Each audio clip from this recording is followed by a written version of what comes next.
Et salut à tous, j'espère que vous allez bien. Bienvenue dans cette Car Manager avec l'Olympique de Marseille. Aujourd'hui, au programme, on va faire deux matchs. On va faire le match contre Nantes, qui est mal embarqué puisqu'ils n'ont qu'un petit point.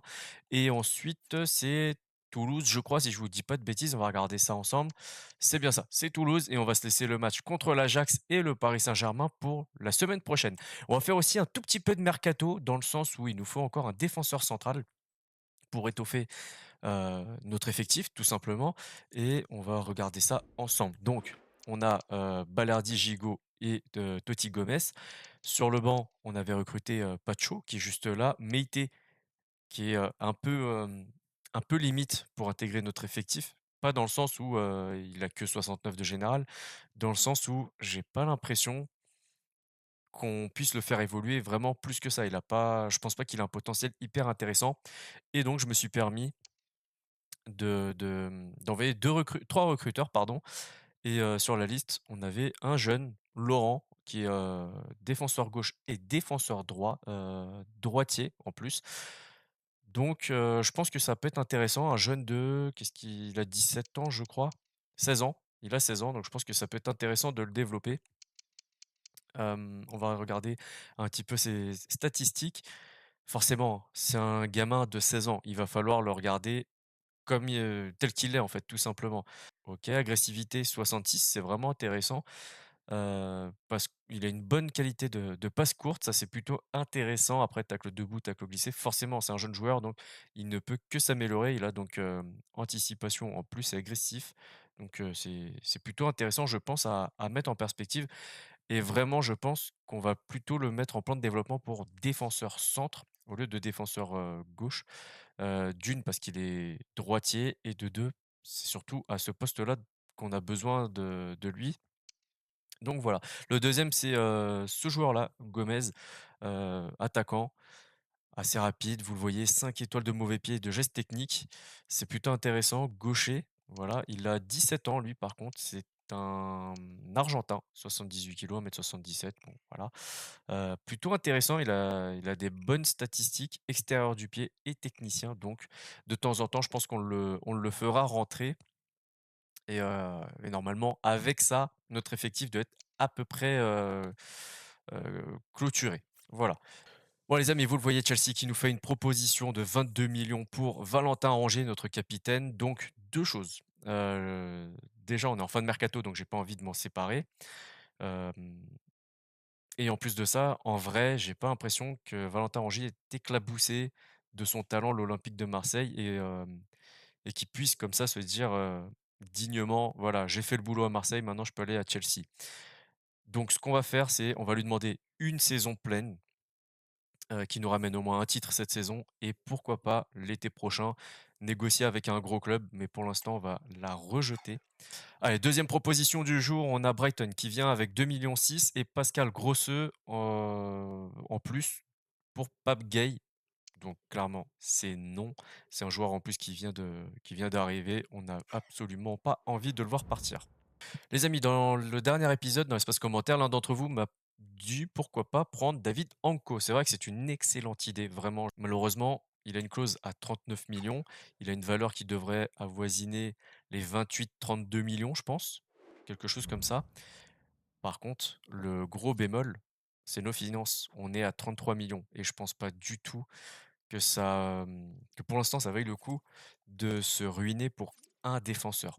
Ça peut être le défenseur qui change la donne, je suis complètement d'accord avec vous, mais malheureusement, on n'a aucune proposition pour un de nos joueurs, à forte valeur marchande. On en a eu 2 qu'on a refusé, je vous l'ai montré, mais c'est réfléchi. Il y a une bonne raison derrière. Donc pour l'instant, notre effectif il est comme ça. Blanco, Lopez qui resteront, heu, Simon restera, mais je compte pas vraiment sur lui, donc bah, voilà, hein, ça il sera, porteur de haut. Lodi et Merlin qui se partageront le côté gauche. Léon Laurent, le belge, jeune joueur de 16 ans, on va lui faire un plan de développement pour qu'il soit exclusivement, défenseur axe. Gigot restera, Balerdi est là, Pacho est là, tout comme, Totti Gomes. Niakosi n'a reçu aucune offre. Murillo, bah, pour l'instant, il est là. Voilà, il n'a pas reçu d'offre non plus, mais pour l'instant, il est là. Du coup, à droite, on aura Jandré et Klose. Rongier, le capitaine, on a refusé une offre, mais c'est logique, hein, c'est aussi notre capitaine. Hem, Harit, Kondogbia, Verretou. À la limite, on aurait eu une offre pour Kondogbia ou Verretou, j'aurais pu accepter une des 2 offres. Gueye, on l'a vu. Unai va rester et Sarr. Ensuite, on a Aubameyang et Ndiaye, et Vitinha. Sergio Gomez aurait pu partir en prêt aussi, mais pour l'instant, on n'a eu aucune proposition. Mais voilà, en tout cas, ces joueurs sont là et bah, c'est la fin du mercato. Donc, David Anko, on espère pouvoir le recruter au moins cet hiver. Ça serait, je pense, une bonne chose. Allez, c'est parti avec cette équipe du FC Nantes qui joue en 4-2-3-1 étiré avec un bilan de 2 défaites et un nul. Derrière moi, juste là, voilà. Ils sont 16e, vous le voyez. Qu'est-ce qu'on peut voir? Lafont qui est sur le banc. Ok, Palois qui est toujours là, indéboulonnable ce mec. Ils ont Sissoko, ok. Marquinhos, très bon joueur. Toffolo, ouais, Castelletto, pas mal. En vrai, Pierre Gabriel, tout ça. Ganago, faut faire attention à tout ça. Et pour le style de jeu, c'est une contre-attaque. Le style défensif, c'est un bloc bas et il reste prudent en attendant le bon moment pour se livrer et tenter de récupérer le ballon. Et le style offensif, l'équipe excelle en contre-attaque et aime récupérer le ballon dans ses 30 mètres avant de se projeter vers l'avant. Donc il va falloir faire attention à ça. Le joueur clé offensif, c'est Riora ou Rioja, je ne sais pas comment on le prononce, mais en tout cas, il est là. Et pour notre compo, on va partir avec un 3-5-2 avec Lopez dans les buts, Gomes, Gigot, Balerdi, Merlin à gauche, Klose à droite. Devant la défense, on a Gay et Rongier. En numéro 10, on a Unai et en attaque Vitinha, Aubameyang. Sur le banc, Ndiaye, Harit, Correa, Sarr, Kondogbia, Jandré et Pacho. Donc, on fait jouer un petit peu ceux qu'on n'a pas trop vus au dernier épisode. C'est parti, toujours en mode légendaire. On va bientôt passer, je pense, en mode ultime. Ça dépendra comment tout ça se déroule pour nous. C'est parti. Allez, c'est parti pour le coup d'envoi du côté de Nantes. Attention à cette équipe, hein. 2 défaites et un match nul. Je pense qu'il n'y a pas meilleur moment pour eux pour espérer une première victoire contre l'Olympique de Marseille et en plus à domicile. Ouais, alors défensivement, va falloir faire quelque chose, les gars, hein, parce que c'était compliqué comme situation quand même, hein. Allez, Merlin qui va chercher la première situation.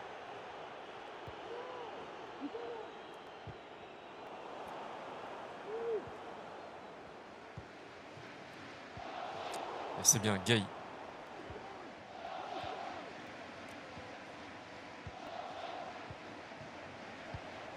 Et pourquoi pas Vitinha qui ouvre le score à la 13e minute de jeu quasiment. 4e but. Ouais, je crois que c'est 4 buts en 4 matchs, hein, pour Vitinha là. Attention, hein. Très très belle action, enfin très beau centre en tout cas. Première intention, il a été la chercher. Il a devancé son défenseur et il a été le chercher ce but. Ah c'est ça, 4 buts en 4 matchs.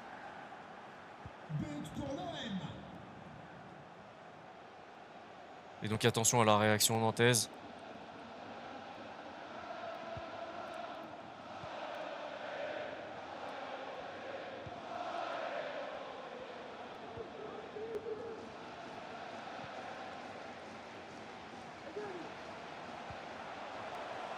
Allez les gars, défensivement, il faut se montrer un peu plus présent quand même. Faut pas les laisser monter comme ça, c'est pas une bonne chose. Faut prendre le ballon, prendre le jeu à notre compte.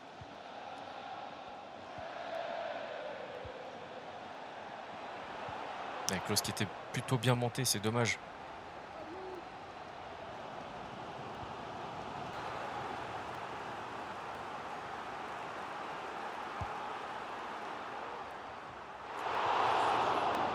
Oh là là là là. Ah, va falloir le surveiller. Allez les gars, défensivement, on n'y est pas là.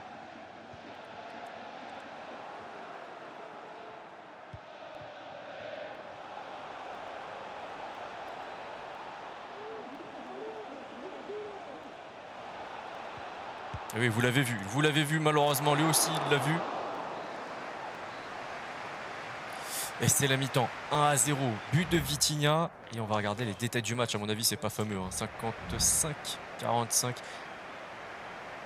8 secondes, c'est pas mal. Par contre 2 tirs seulement, cadrés dont un but. Et en face, ils ont quand même un peu plus tiré. Mais les expected goals sont inférieurs. Allez, c'est reparti, on se relance dans ce match.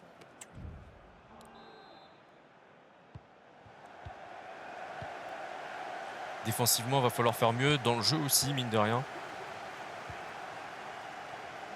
Allez, c'est bien Balardi qui récupère ce ballon. Mais derrière, on se projette... Voilà. Un petit carton, là, je pense. Derrière, je trouve qu'on se projette pas assez vite. Il faut vraiment qu'on fasse des transitions beaucoup plus rapides. Si on veut espérer apporter le danger. Et pas seulement quelques petites situations comme ça.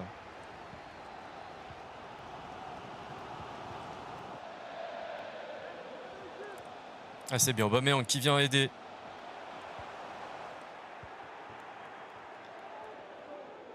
Ouais, Vitinha, ça va être compliqué là. Ça va être compliqué pour Vitinha. Mais ouais, c'était...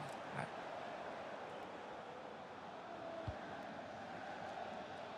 Allez, ça sort, on va penser aux petits changements quand même, parce qu'à un moment donné, ils fatiguent nos joueurs. Et c'est vrai qu'il y en a qui sont pas hyper intéressants pour l'instant. Et je me dis Kondogbia, il va rajouter un peu plus d'impact au milieu de terrain. Correa à la place de Unai. Et là, on va faire entrer Iman Ndiaye. Là, on n'est pas trop mal, je pense.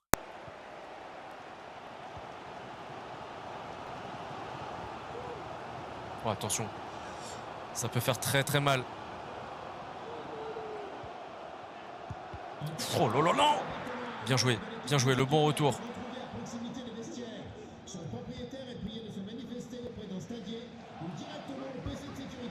Oui, Rongier, vas-y. Apporte le danger, vas-y. Ah, c'est pas mal.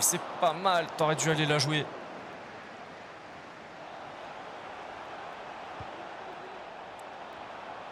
Ah, c'est pas mal. Allez.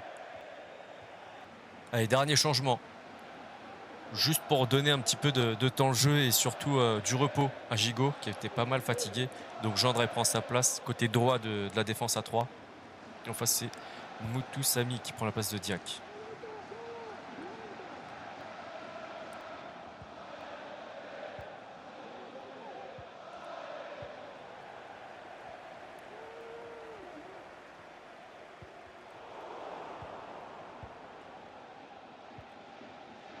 Allez, c'est bête de perdre des ballons à cet endroit-là.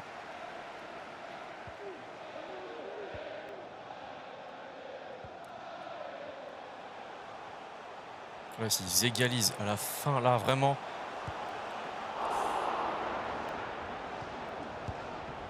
Oh là là là là! Dégage-moi ça! Mais non! Ah, soulagement. Je vous cache pas que là, c'est un vrai soulagement que je ressens. Victoire 1-0, très très compliqué ce match. De toute façon, c'est quand même assez compliqué à chaque fois d'aller prendre des points à Nantes. Donc pour la possession, c'est resté du 54-46. C'est un peu comme tout à l'heure. En récupération de balles, c'est beaucoup plus lent par contre. Seulement 2 tirs aussi dans cette deuxième mi-temps. Les expected goals s'y sont vachement améliorés pour Nantes. 1-8 pour 1-3 pour nous. Et sinon, pas grand-chose à en tirer de ce match. Le flop de leur côté, c'est Castelletto avec un 5-8, tout comme Descamps, le gardien, tout simplement. Et le top, c'est Skenkeveld avec un 7,2. C'est vrai que défensivement, ils étaient assez costauds. Même au milieu de terrain, vraiment, ils étaient plutôt intéressants. J'ai pas eu l'impression de jouer contre un bloc bas, comme il le disait. De notre côté, le flop Aminarid avec 23 minutes de temps de jeu pour un 5-4. Et le top, à mon avis, spoiler alert, c'est Vitinha avec un 9,1, le statut d'homme du match, un but. Close, très très bon match. Et Paul Lopez nous a sauvé de quelques situations. 4 tirs cadrés, 4 arrêts, vraiment pas mal. Petite question d'après-match. Vous avez supplié le match avant la mi-temps. Votre seconde période a-t-elle été satisfaisante? Pas du tout. Non. On aurait dû plier le match dans le sens où il aurait fallu marquer un deuxième but assez rapidement dans la deuxième mi-temps. On n'a pas réussi à le faire et à la fin, Nantes est revenu plutôt bien. Donc attention, il va falloir faire gaffe à ça. Vous avez su inverser la tendance et marquer le but décisif avec un score aussi serré. Pensez-vous inverser la tendance en quoi? Il y avait 0-0 et on a gagné 1-0. Il y a aucune tendance à bon, allez, c'est pas grave. Merci beaucoup. De rien. Alors, nous sommes au 4e match de la saison et on a déjà Pape Gay qui dit: «Bon, ça fait plaisir de vous voir, les choses se passent très bien pour moi ici avec toute l'équipe. Je ne me suis jamais aussi bien senti en tant que joueur qu'en ce moment. Je suis satisfait ici et je me demandais si c'était pas le bon moment pour évoquer le renouvellement de mon contrat». Ouais, t'as joué enfin, tu participé normalement à 3 ou 4 matchs maximum et tu parles déjà d'un contrat. Ce n'est pas le bon moment, vraiment. La saison vient de débuter. T'es pas au top du top en ce moment, donc tranquillement, calmement, on en reparlera à la fin de la saison. Allez, c'est parti avec le Toulouse Football Club, le TFC, avec une belle équipe, hein, plutôt intéressante. Et on a toujours Abouklal qui est un peu plus loin là-bas. Et je vous le dis, il va arriver à l'Olympique de Marseille dans notre carrière. C'est presque une promesse. Presque. Donc vraiment, ils ont de très, très bons joueurs. On a un bilan qui est tout en bas, défaite nulle pour un total, de très, très peu de points, hein, 2 points tout simplement et donc ils sont à la 17e place, un peu plus et je vous présente la météo. Pour la vision tactique, ils jouent loin devant, OK. Joueur, offensif clé, Abouklal, hein, tout simplement et style défensif, plutôt bien organisé et il je pense qu'il recule un petit peu pour jouer, loin devant, tout simplement. Et de notre côté, on va partir toujours avec notre 3-5-2, avec toujours Lopez dans les buts, Gomez, Gigot, Balerdi, Kondogbia, Rongier, Lodi à gauche, Klose à droite, Harit Aubameyang et Vitinha sur le banc, Ndiaye, Unai, Correa, Sarr, Gueye, Pacho et Gendré. Il y aura un petit peu de changement, hein, forcément. On essaie de faire jouer tout le monde et de prendre soin du moral et du tranchant de chaque joueur. On est toujours en mode légendaire, 3 minutes sous la pluie au Vélodrome. C'est parti. Allez, on est parti à l'Orange Vélodrome pour la 5e journée, si je dis pas de bêtises. Attention à cette belle équipe de Toulouse. Surtout pas la sous-estimer, même s'ils ont fait un mauvais début de saison avec seulement 2 points en 4 matchs.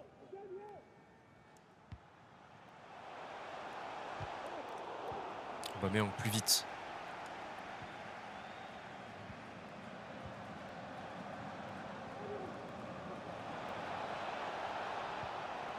Ah, c'est bien. Bonne interception. Allez, Vitinha. Ah, ça va être dur. Ça va être dur. Un 3 contre 1 là. Oui, ça va être dur, forcément. Et en plus, c'est pas le plus rapide, hein, clairement. C'est pas sa première des qualités.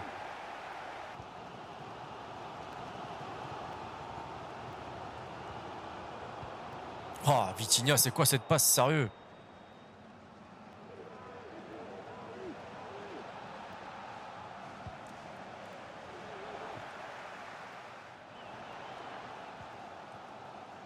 Vitinha, il est pas dedans. Ça fait 2 ballons pourris là qui nous jouent.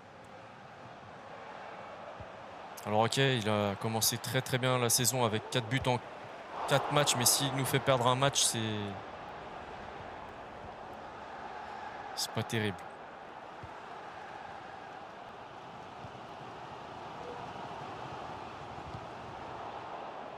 Ah, c'est dur, hein. C'est dur de placer une attaque.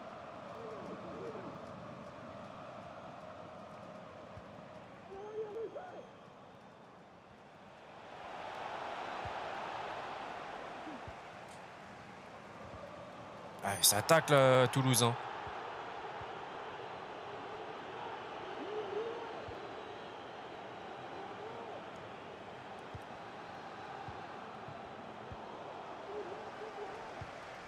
Ah, c'est bien joué. Par contre, voilà, à partir de là, ça devient beaucoup plus compliqué à chaque fois.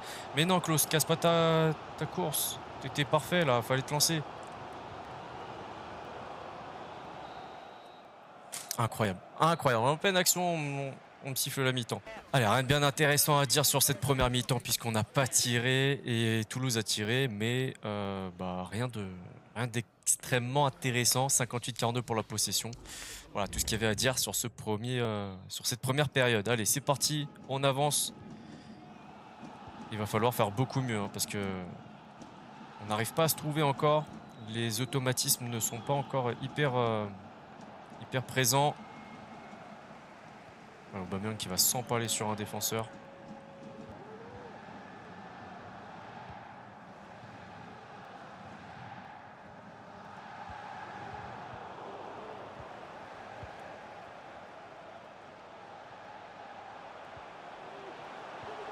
Oui, c'est pas mal ça. Trop long, beaucoup trop long. Yes, Jonathan Klaus.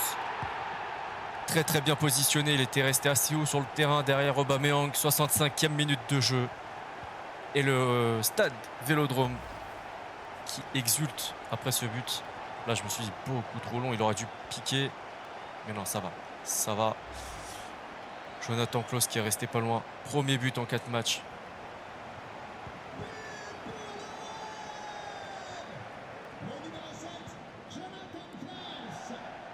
Ah, ils disent Klaus.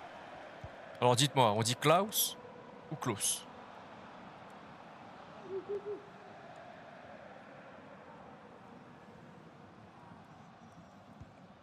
Oh oui, bien. Non, il est hors jeu. Les mecs, vous êtes des pros, vous êtes censés savoir ce genre de truc. C'est quand même le b.a-ba. Allez, un changement de leur côté, 71e. On va en faire nous aussi. Allez, vous le voyez, nous aussi on fait des changements. Aubameyang, Lodi, Harit et Kondogbia pour Ndiaye, Sarunaï et Gay, du poste pour poste. Et l'idée avec ces changements-là, c'est vraiment d'accentuer un petit peu euh, le danger devant les buts et aller chercher le deuxième but, hein, tout simplement. Merci de signaler à l'un de nos hôtes le moindre comportement ou colis suspect.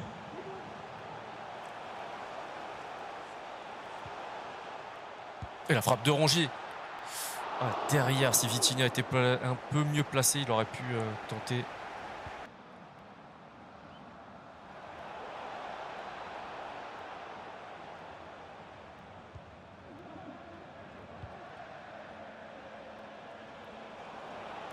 Non, ça c'est une situation qui n'est pas normale. Que le milieu de terrain ait une possibilité de tir en plein axe, c'est une situation pas normale. Allez, joue calmement, perd du temps, c'est pas grave, 1-0. Ils ont tiré sur le poteau. À un moment donné, sache que si tu perds le ballon, tu prends des risques. Allez, deuxième victoire de l'épisode, 1-0. C'est quand même assez compliqué, on va pas se mentir. Du coup, pour les stats intéressantes, 50-50 pour la possession, 3 tirs contre 4, 100% des tirs cadrés de notre côté, mais un petit but seulement, 50% de précision de tir en face, précision de passe 83 contre 79, c'était plutôt intéressant. On va s'attarder très rapidement sur les performances de nos joueurs et donc du côté de Toulouse. Le top, c'est Genro, je ne sais pas comment on le prononce. Il a pris un 6,9.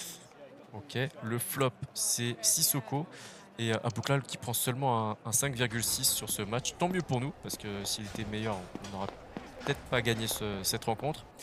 Le flop de notre côté, c'est Unai qui n'a joué que 21 minutes, tout comme Amin Harit qui a joué 71 minutes. Et le top, Klaus avec son but avec un 9 et Balerdi qui fait un bon début de saison en vrai, avec la note de 8. Clairement, Balerdi, j'aime bien. J'aime bien en ce début de saison, pour être honnête avec vous.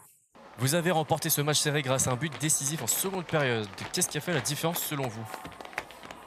On aurait dû plier le match plus tôt. Et clairement, ils peuvent mal le prendre, c'est pas grave.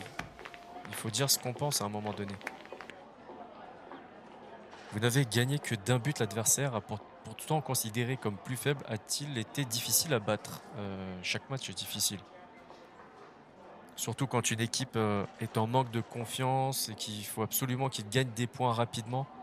Bon, vous le voyez, on vient de recevoir le rapport de David Anko, 80 de général, 26,5 millions. Il n'a pas un salaire énorme, par contre il a une clause à 39. Donc si on fait une offre, il faut que ce soit minimum dans les 30 à 33, je pense que ça pourrait passer.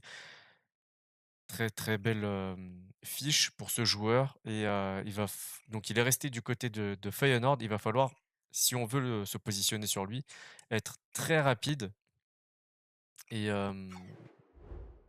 et avoir le budget déjà, ce serait déjà une excellente chose pour nous. Allez, petit point classement dans cette Ligue 1, on est premier après 5 matchs, 5 victoires donc 8 buts, marqués, 1 petit but encaissé, 15 points sur 15. Ça fait très plaisir. Le Paris Saint-Germain est troisième avec, une petite défaite. La prochaine rencontre en Ligue 1, vous le voyez juste en dessous, et bah, c'est le classique, hein, Paris-Marseille. Et et là, va falloir tout donner pour ne pas perdre de points contre eux. Et tout en bas du classement, on retrouve nos 2 adversaires du jour, Toulouse et le FC Nantes avec, un bilan assez compliqué, hein. 3 défaites pour Toulouse, 4 pour Nantes. Ça va être difficile de sortir de cette situation. Si cet épisode-là vous a plu, le petit like, le partage, le commentaire, l'abonnement si c'est pas déjà fait. Pensez à activer la petite cloche pour ne rien rater de ce qui se passe sur la chaîne. Vous avez aussi mes réseaux sociaux sur la description de la vidéo. D'ici là, prenez soin de vous, prenez soin des vôtres. À la prochaine. Ciao, ciao.